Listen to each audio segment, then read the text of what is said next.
You can pull electricity straight from thin air. No outlet, no solar panel, no giant battery, just air. And today, I'm testing a $7 version of that idea to see if it's genius or total nonsense. Because let's be honest, free power from air sounds fake. It sounds like one of those videos with a crazy thumbnail, a glowing light bulb, and a title that makes you think someone broke the laws of physics in their garage.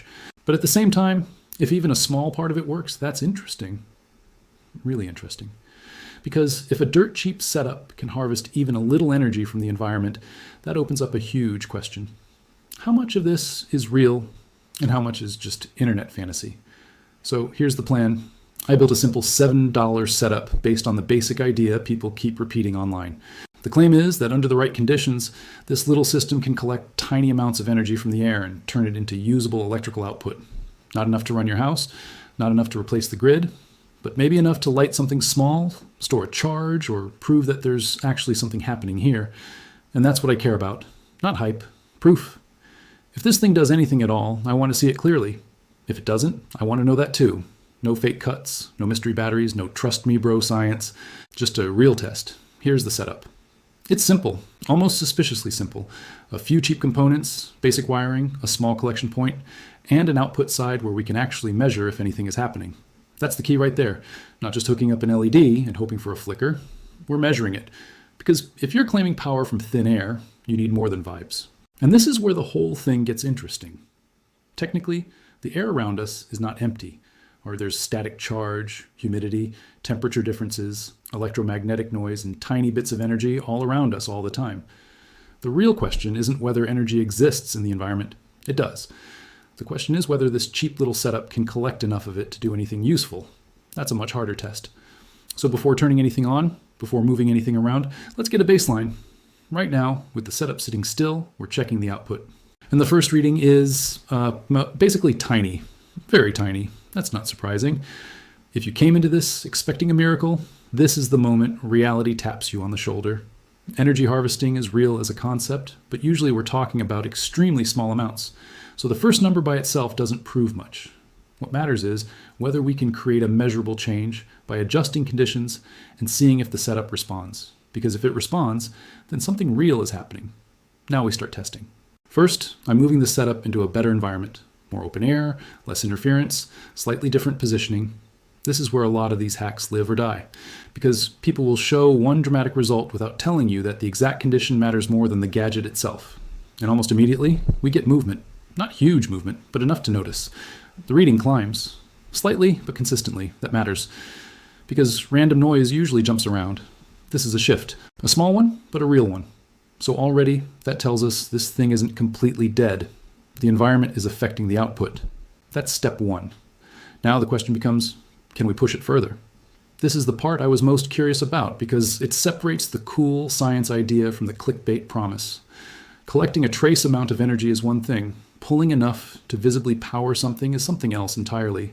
So I'm giving it better conditions, cleaning up the contacts, tightening the setup, and testing again. And now the reading is definitely higher. Still small, still nowhere near free electricity for your house, but clearly above the baseline, which means this little $7 build is not completely fake. It is reacting. It is harvesting something. The amount is tiny, but it's there. And honestly, that's the first big surprise. Because most people hearing power from thin air assume it's either magical or impossible, but the truth is actually more interesting. It's not magic. And it's not exactly impossible either. It's just way smaller and way less dramatic than the internet makes it sound. Now let's try the real test. Can it light anything? This is the moment every video like this builds toward. Because numbers are nice, but people want to see proof. They want to see a visible result, a flicker, a pulse. Anything that shows the setup is doing more than just sitting there looking scientific. So I hook it up to a tiny low-power LED, and at first, nothing. This is where fake videos would cut to a glowing bulb and dramatic music. But real testing is messy. Real testing is awkward. Sometimes you get nothing, and you have to figure out why. Bad contact, not enough stored charge, weak transfer. Any of those could kill the result, even if the idea itself has potential. So I recheck the wiring, make a small adjustment, let the system collect a little longer, and try again. And this time, there it is. A tiny flicker. Not bright, not sustained. Not, wow, free power forever. But definitely real. A visible response. The kind of result that makes you lean in and go, okay, hold on. that's actually doing something, that flicker changes the entire test, because now this isn't just theory, it's proof of concept. And that's the second big lesson here. A lot of these internet claims are built on a grain of truth wrapped in a mountain of exaggeration. Can you pull some energy from the environment? In some conditions, yes. Can a cheap setup detect or harvest tiny amounts of it? Apparently, yes. Can this replace your electric bill, charge your phone all day, or power your home? Absolutely not. At least not like this. And that honesty matters because this is where so many people get fooled.